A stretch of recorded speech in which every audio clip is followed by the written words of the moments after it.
इस वीडियो के अंदर हम HSBC स्मॉल कैप फंड के बारे में डिटेल में समझेंगे, क्योंकि अभी देखें हम तो HSBC स्मॉल कैप फंड काफ़ी बढ़िया एक जगह हमें प्लेस्ड हुआ दिख रहा है।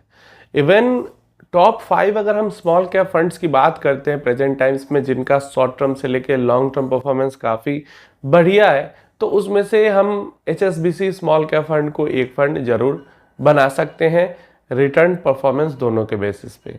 यहाँ पे HSBC जो स्मॉल कैप फंड है वो अभी प्रेजेंटली दो फंड से मिलके बना है। HSBC स्मॉल कैप फंड पहले से स्मॉल कैप फंड था ही, बट जब HSBC ने L&T म्यूचुअल फंड हाउस को एक्वायर कर लिया और अपने अंदर मर्ज कर लिया, खरीद के मिला लिया, तो L&T का जो इमर्जिंग बिजनेस फंड था वो HSBC के स्मॉल कैप फंड के अंदर मर्ज हो गया। एंड ये मर्जर होने के बाद इस स्कीम की जो परफॉर्मेंस है वो और ज़्यादा बेहतर हो गई है। जैसे हम बात करते हैं ना कि जब कोई दो स्कीम मर्ज होते हैं या कुछ भी चेंज होता है एमसी के अंदर में, तो या तो परफॉर्मेंस अच्छी होती है या तो जैसी वैसी चलती रहती है, या तो परफॉर्मेंस और डल हो जाती है। तो यहाँ पे ये स्कीम एक अच्छा उदाहरण है, या फिर ये एज ए एएमसी अच्छा उदाहरण है जो कि मर्जर के बाद पॉजिटिव इफेक्ट हमें स्कीम्स पे देखने को मिले। इस स्कीम की जब हम बात करते हैं तो इसने अपना 73% पैसा लगभग स्मॉल कैप के अंदर टोटल इन्वेस्ट किया हुआ है।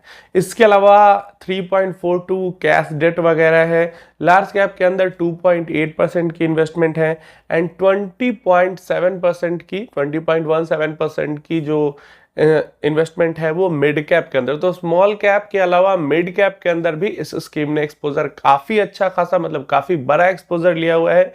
एंड लार्ज कैप के अंदर इसका एक्सपोजर बहुत कम है। कितने दिनों में इस फंड ने पैसे को दुगना किया है अभी तक का जो इसका रिकॉर्ड है, अगर वो हम देखते हैं तो यहाँ पे निफ्टी 50 ने 5.5 ईयर्स में पैसे को दुगना किया है, गोल्ड ने 8.9 ईयर्स में दुगना किया है, एफडी ने 11.10 ईयर्स, और नॉर्मली इसी टाइम पीरियड में इन सब में पैसा दुगना होता भी है। गोल्ड में भी 9-10 साल में हो जाता है, 11 साढ़े 11 साल में एफडी में हो जाता है, निफ्टी में भी 5-6 साल के बीच में पैसा दुगना हो जाता है। लेकिन इस म्यूचुअल फंड स्कीम ने अभी तक जो इसकी परफॉर्मेंस रही है लगभग 2.9 ईयर्स, या मान लो हर 3 साल में पैसे को दोगुना किया। 2014 में ओरिजिनल जो HSBC स्मॉल कैप फंड है उसकी शुरुआत हुई थी। प्रेजेंटली अगर बात करते हैं तो टोटल एक्सपेंस रेशियो 0.68% के पास है इसका, जो कि कैटेगरी एवरेज के पास ही है, बहुत ज़्यादा एक्सपेंस रेशियो नहीं है।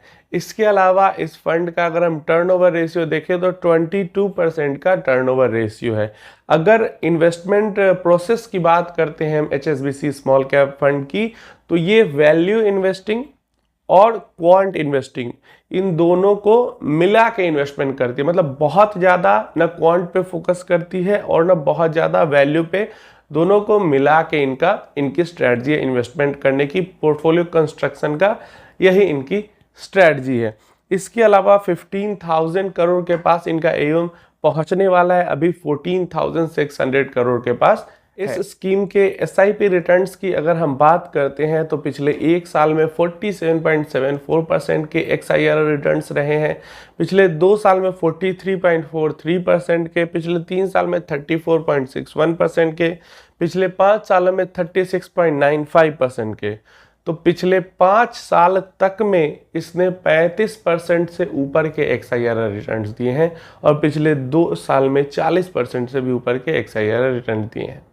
और पिछले 10 साल की बात करते हैं तो लगभग 25% के पास का XIRR रिटर्न, मतलब SIP रिटर्न इस म्यूचुअल फंड स्कीम का रहा। लमसम रिटर्न्स की बात करते हैं तो इसने पिछले एक साल में 53.55% का lump sum point two point return दिया है।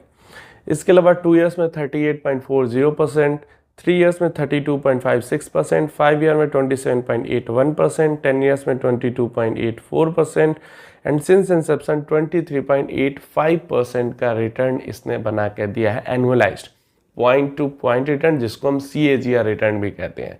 SIP में XIRR returns, lump sum point two point में CAGR रिटर्न्स। तो दोनों ही टर्म्स में इसके जो रिटर्न्स है वो काफ़ी बढ़िया हैं।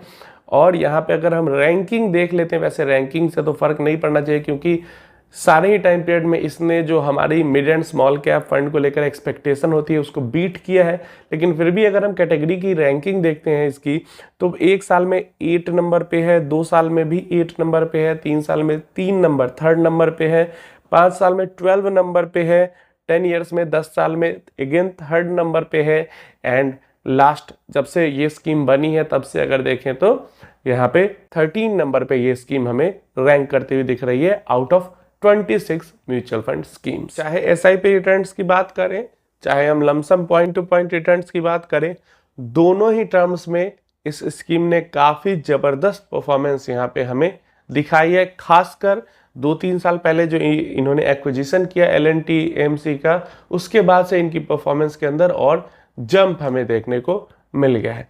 अगर पिछले 2 साल की बस हम स्टैटिस्टिक्स इस स्कीम की देखते हैं तो अल्फा की बात मतलब रिटर्न की बात करते हैं तो डेफिनेटली इंडेक्स से बेहतर इसका रिटर्न है, तो अल्फा जनरेशन भी हुआ है यहाँ पे। इसके अलावा एक्टिव रिस्क की बात करते हैं तो एक्टिव रिस्क कुछ इस स्कीम पे नहीं है। वॉलेटिलिटी की बात करते हैं तो वॉलेटाइल फंड है, इंडेक्स से ज़्यादा नहीं है, इंडेक्स से कम ही वॉलेटिलिटी है, लेकिन कैटेगरी एवरेज से बराबर या पॉइंट में उससे थोड़ा सा ज़्यादा जरूर है, क्योंकि 0.8 के आसपास कैटेगरी एवरेज बीटा है स्मॉल कैप फंड का, इसका 0.82 है और इंडेक्स का 1 है, तो इंडेक्स से कम है, कैटेगरी एवरेज के पास की वॉलेटिलिटी इसके अंदर है। इसके अलावा जेनसेन अल्फा की बात करते हैं या शार्प रेशियो मतलब रिस्क एडजस्टेड जो रिटर्न है इसका वो बढ़िया है, काफ़ी शार्प रेशियो की बात करते हैं, टेनर रेशियो हो गया, इसके अलावा सॉर्टिनो रेशियो की बात करते हैं, इंडेक्स के मुकाबले में ये सारी चीज़ें हमें बेहतर देखने को मिलती है। तो इस स्कीम को अगर एक हम पॉइंट के बीच में रखना चाहते हैं, एक तरफ high risk high return fund रखते हैं, एक तरफ लो रिस्क लो रिटर्न फंड रखते हैं, तो जैसे लो रिस्क लो रिटर्न में DSP SBI यूनियन ये सब स्मॉल कैप फंड आ जाते हैं, हाई रिस्क हाई रिटर्न में हमारे पास क्वांट जैसे फंड आ जाते हैं, तो ये वहां पे उस ग्राफ के बीच में आपके पास निकल के आएगा। ना तो ये बहुत ज़्यादा हाई रिस्क ले रहा है, ना ही बहुत ज़्यादा हायर साइड पे अल्फा जनरेट करके दे रहा है, तो एक मतलब स्टेबल सा अच्छा सा रिटर्न स्टेबल से रिस्क के साथ यहाँ पे जनरेट करके इन्वेस्टर्स को प्रोवाइड कर रहा है। तो ये म्यूचुअल फंड स्कीम ऐसे इन्वेस्टर के लिए बेस्ट हो जाता है जिनको बहुत ज़्यादा high alpha generation high return की मांग नहीं है,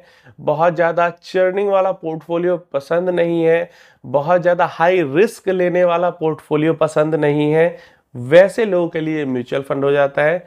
लो रिस्क, वॉलेटिलिटी थोड़ी बहुत कैटेगरी एवरेज के बराबर और स्मॉल कैप के अंदर एवरेज सा रिटर्न अगर आपको चाहिए तो डेफिनेटली ये स्कीम एक उसके लिए ज़रूर हो सकता है।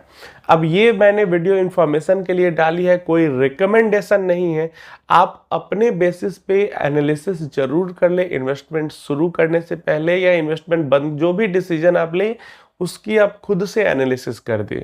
इस वीडियो को आप रेफरेंस के लिए यूज़ कर सकते हैं, एजुकेशन इन्फॉर्मेशन या एनालिसिस पर्पस के लिए यूज़ कर सकते हैं, रिकमेंडेशन ना समझे और जाकर सीधा इन्वेस्ट ना कर दे इस स्कीम के अंदर।